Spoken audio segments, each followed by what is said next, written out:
Alright, so today I have for you a review of King's Speech. Very highly acclaimed film. It's been nominated for tons of awards, and everyone thinks it's going to win Best Picture, yada yada. You know the story. So, this movie is about this king, or to be king, who has a stuttering problem, and he can't seem to get out what he's trying to say. And that's all there pretty much is to it. Well, there's more to learning about how a man can get friendship from someone when he can just let down all his barriers and just be himself. But other than that, there's not really that much interesting stuff in this movie. The highlights of the film are Colin Firth and Jeffrey Rush. Jeffrey Rush plays his doctor who teaches him how to speak better, and Colin Firth plays this king. And they have really, really great chemistry together with each other, and they really have the most solid parts of the film. But when it's not around them, you're just like, it just, I don't know, at least in my opinion, I was really, really bored during this movie. And apart from some good direction, and the sets look nice and everything, but still, like, that doesn't help that it was still really boring at sometimes. And it's just like you're watching these guys act, and then they're not even saying that interesting stuff. But when it gets back to Colin Firth and Jeffrey Rush, you're just like, wow, that's really cool what they're saying. That's really awesome how they're doing that. But the thing this movie suffers from is it's just, it's boring. Like, those parts I was saying were pretty good, but just, oh man, like the whole time you're sitting there, you're just like, yep, this is happening right now. And to me, at least, an entertaining movie is something that I'm like, whoa, this is awesome. I haven't seen this before. Or they have a unique direction with it. Or there's some gimmick to it, like 3D. Not that I'm saying that the King's Speech should be in 3D or anything, but still.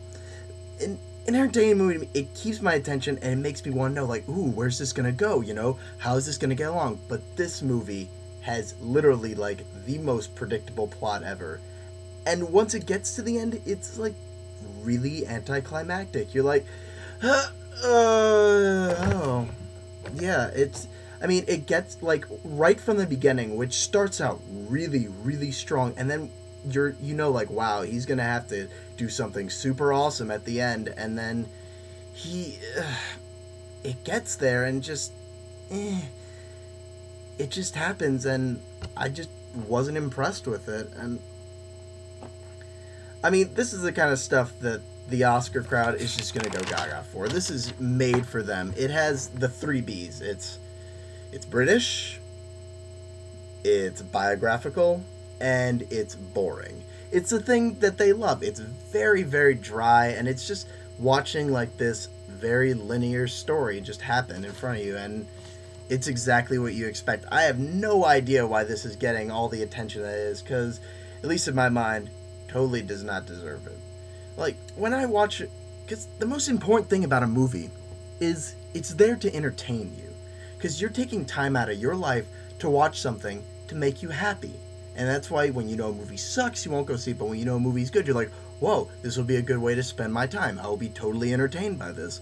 But this movie, it just, I don't know, man. It didn't wow me. Like, I was expecting to be like, wow, this is the greatest thing I've ever seen. And it just never had any moments like that. You're like, there are moments when they're performing, you're like, oh, wow, that was really well done. And it's, I don't know, there's just, like, for example, Piranha's 3D, way better than this movie. Don't care what you think. Piranha's 3D up here, and King's Speech down there. Like, if this wins the Academy Award for Best Picture, which it has a really great chance, I don't care what anyone thinks, doesn't deserve it. There's no way in hell this is better than Toy Story 3. It's not better than Inception. It is not even close to being better than Black Swan.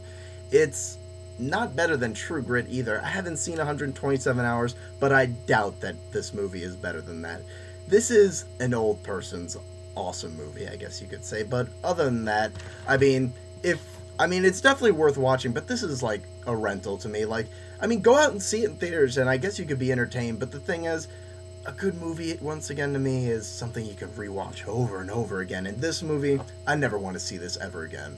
Like, if I had to watch this again, I would be bored to tears. Like, I don't know, it's just one of those movies, I guess, that's just to me. But hey, but go out and check it out if you want to, but it's not as amazing as people are putting it out to be. So, once again, thanks to my 7 subscribers, that many. And if you dig on this, just subscribe if it's there, wherever it is. And check out my Bag of Misfits video I got going. Getting plenty of hate, digging on it. Glad for that. And see you next time.